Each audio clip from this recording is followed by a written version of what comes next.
Hello and welcome to 5-Minute Math. Today we are looking at the Algebra 1 concept of laws of exponents.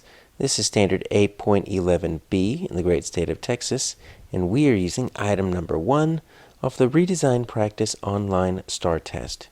If you haven't done so already, please go ahead and take a moment to pause the video, work this problem out on your own, unpause it, and we will look at our answers together. So we need to find an expression that is equivalent. Pretty basic here. Let's open up our graph draw feature so we can draw all over this.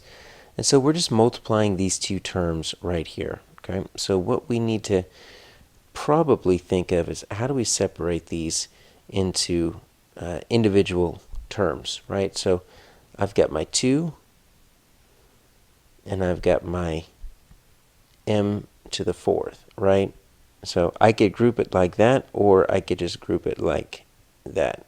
They end up doing the same thing. I'm going to end up separating them because what I want to do is use the commutative property of multiplication to reorder them because I want to put like terms together. So I've got my 5, and then I've got my m to the 8th, okay, which is the same as 5 times m to the 8th. Just want you to see that it's the same. So what I'm going to do here is I'm going to rearrange them. And I'm going to grab my 5 and my 2. Okay, so I just want to reorder it so I can do 2 times 5.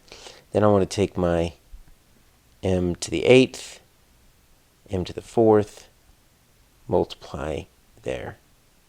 Because I want like terms together. Okay, so hopefully we see that what I did here is exactly the same as what we originally started with.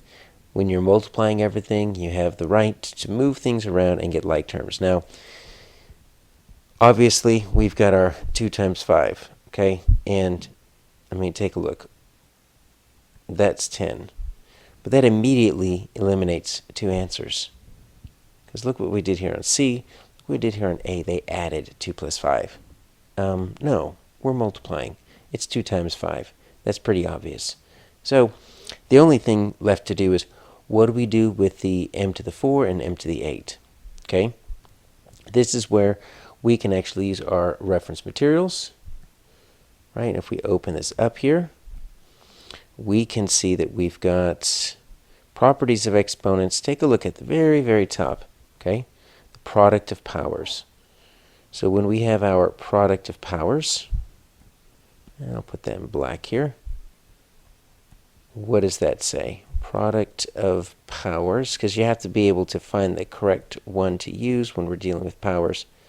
This says if you have a to the m and it gets multiplied times a to the n, you don't end up multiplying the two exponents.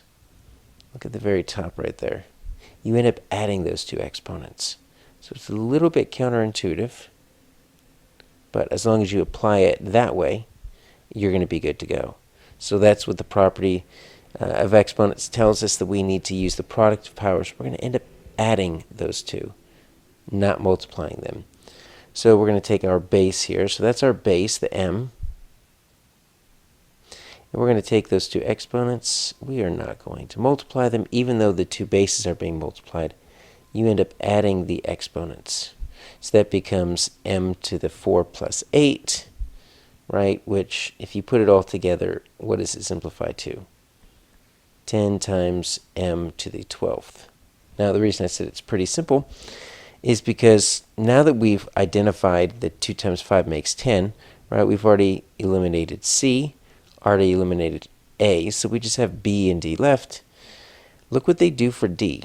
Okay, how would you get this 32? Well, if instead of multiplying those two, or adding those two, you multiplied those two, you would do m times 4 times 8. That gets you, right, your m to the 32. But we're not doing that with this one. If we go back and look at our reference materials again, you're going to see that that shows up when you take the power of a power, and I'll put that up at the top. So if you take the power of the power, you end up multiplying the exponents, but we're not doing that here. So our answer here is going to be B.